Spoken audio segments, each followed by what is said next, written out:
सुबह उठते ही रश्मि अपने पति से बोली, मुनीष आज कहीं बाहर घूमने चलते हैं। मेरी सभी फ्रेंड्स स्टेटस पर फ़ोटो डालती रहती हैं बाहर घूमने की। तुम तो मुझे कहीं ले ही नहीं जाते। मुनीष बोलता है, आज नहीं, आज मुझे बहुत काम है, संडे को चलते हैं। आज मैं छुट्टी नहीं कर पाऊँगा। रश्मि गुस्सा होते हुए, ठीक है, रहने दो, मेरे लिए टाइम ही कहाँ है तुम्हारे पास। पत्नी को गुस्सा होते देख मुनीष बोलता है, अच्छा ठीक है, जल्दी तैयार हो जाना। ये सुनते ही रश्मि खुश हो जाती और जल्दी से तैयारी में लग जाती है। शर्ट के बटन लगाते हुए मुनीष बोला, अब और कितनी देर लगाओगी तैयार होने में?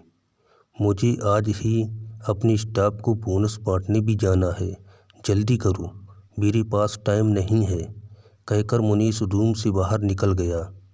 तभी बाहर लॉन में बैठी माँ पर उसकी नज़र पड़ी।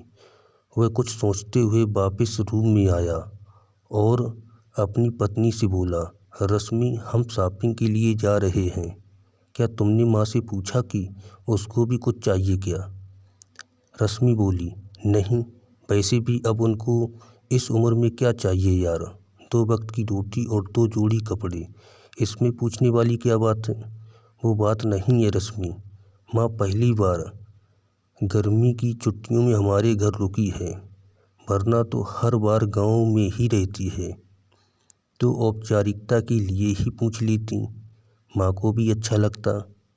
अरे इतना ही माँ पर प्यार उमड़ रहा है तो खुद क्यों नहीं पूछ लेते? झल्लाकर चिल्लाते हुए रश्मि बोली और कंधे पर हैंड बैग लटकाते हुए तेजी से बाहर निकल गई। मुनीष माँ के पास जाकर बोला, माँ, मैं और रश्मि शॉपिंग के लिए बाजार जा रहे हैं, आपको कुछ चाहिए तो बता दो। माँ बीच में ही बोल पड़ी, मुझे कुछ नहीं चाहिए बेटा, सोच लो माँ, अगर कुछ चाहिए तो बता दीजिए।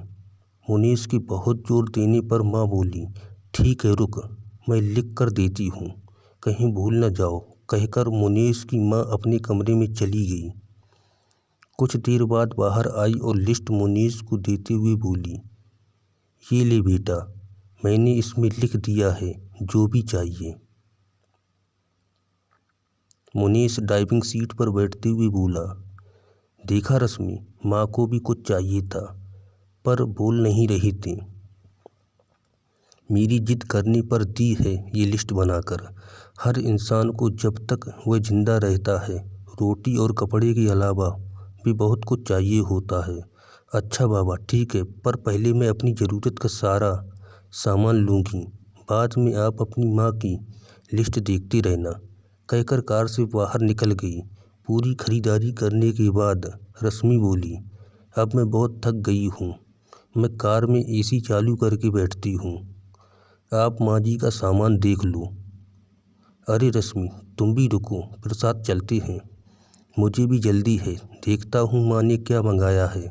कहकर मुनीष माँ की लिखी लिस्ट जेब से निकालता है।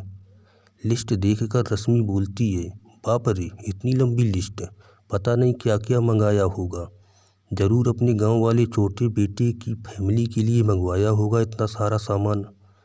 कहते हुए गुस्से से मुनीष की ओर देखती है।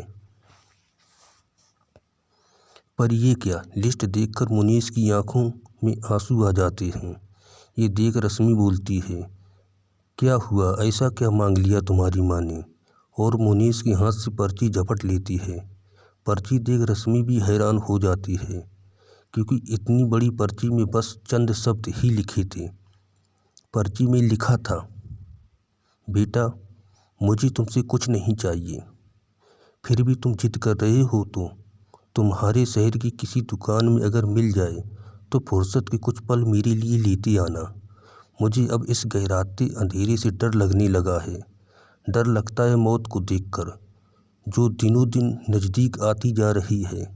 जानती हूँ मौत को टाला नहीं जा सकता, पर अकेलेपन से बहुत घबराहट होती है मुनीष। इसलिए बेटा, जब तक तुम्हारे घर पर हूँ, कुछ पल तुम दोनों मेरे पास बैठा करो, कुछ देर के लिए ही सही, बांट लिया करो मेरे बुढ़ापे के अकेलेपन को। पर्ची में इतनी इमोशनल बात लिखी देख रश्मि की आंखों में भी आंसू आ जाते हैं। उसका मन भी पसीज जाता है और वह अपनी सासू माँ के लिए एक साड़ी खरीदती है। बाजार से वापस आकर दोनों माँ के पास बैठते हैं और उसके बाद रश्मि भी अपना काफ़ी टाइम अपनी सासू माँ के साथ बिताने लगती है।